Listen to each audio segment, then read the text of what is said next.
आज यो देशको यतिखेरको अवस्था सिधा सादाले बाँच्न सक्दैन। अहिले युवाहरूमा के छ? अहिले समाजको सबभन्दा दुःख लाग्दो कुरा, जीवन जिउनलाई चलाक हुनुपर्छ, सक्नुपर्छ, ठग्न चलखेल गर्न सक्नुपर्छ, प्रतिस्पर्धा गर्नुपर्छ। प्रतिस्पर्धा त एउटा हेल्दी पनि हुन सक्ला हैन, अस्वस्थ प्रतिस्पर्धा। अस्वस्थ प्रतिस्पर्धाको छ।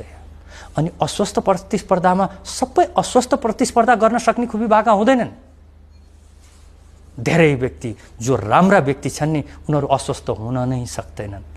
तिनीहरूको पनि रक्षा गर्नु हाम्रो कर्तव्य हो नि, हैन?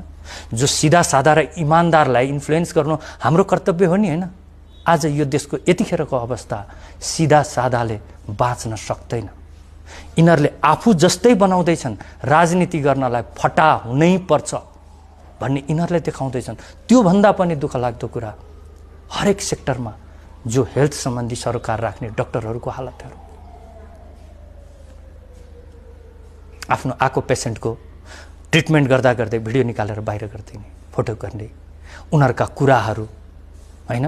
हिन्दी कुनै चलचित्रको प्रभावित भएर नसामा बसेर आफूलाई हिरोइजम देखाउने, उसलाई थाहा छैन म डाक्टर हो, हैन, म इन्जिनियर हो।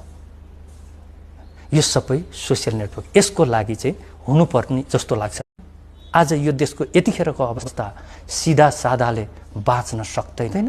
अहिले युवाहरूमा के छ? अहिले समाजको सबभन्दा दुःख लाग्दो कुरा, जीवन जिउनलाई चलाक हुनुपर्छ, सक्नुपर्छ, ठग्न चलखेल गर्न सक्नुपर्छ, प्रतिस्पर्धा गर्नुपर्छ। प्रतिस्पर्धा त एउटा हेल्दी पनि हुन सक्ला हैन, अस्वस्थ प्रतिस्पर्धा। अस्वस्थ प्रतिस्पर्धाको छ। अनि अस्वस्थ प्रतिस्पर्धामा सबै अस्वस्थ प्रतिस्पर्धा गर्न सक्ने खुबी भएका हुँदैनन्। धेरै व्यक्ति जो राम्रा व्यक्ति छन् नि, उनीहरू अस्वस्थ हुन नै सक्दैनन्। तिनीहरूको पनि रक्षा गर्नु हाम्रो कर्तव्य हो नि, हैन? जो सिधा सादा र इमानदारलाई इन्फ्लुएन्स गर्नु हाम्रो कर्तव्य हो नि, हैन? आज यो देशको यतिखेरको अवस्था सिधा सादाले बाँच्न सक्दैन।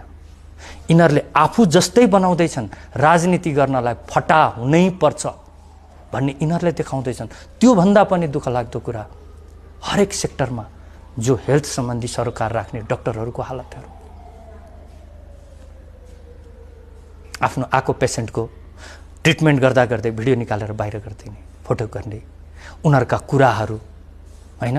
हिन्दी कुनै चलचित्रको प्रभावित भएर नसामा बसेर आफूलाई हिरोइजम देखाउने, उसलाई थाहा छैन म डाक्टर हो, हैन, म इन्जिनियर हो। यो सबै सोसियल नेटवर्क, यसको लागि चाहिँ हुनुपर्ने जस्तो लाग्छ।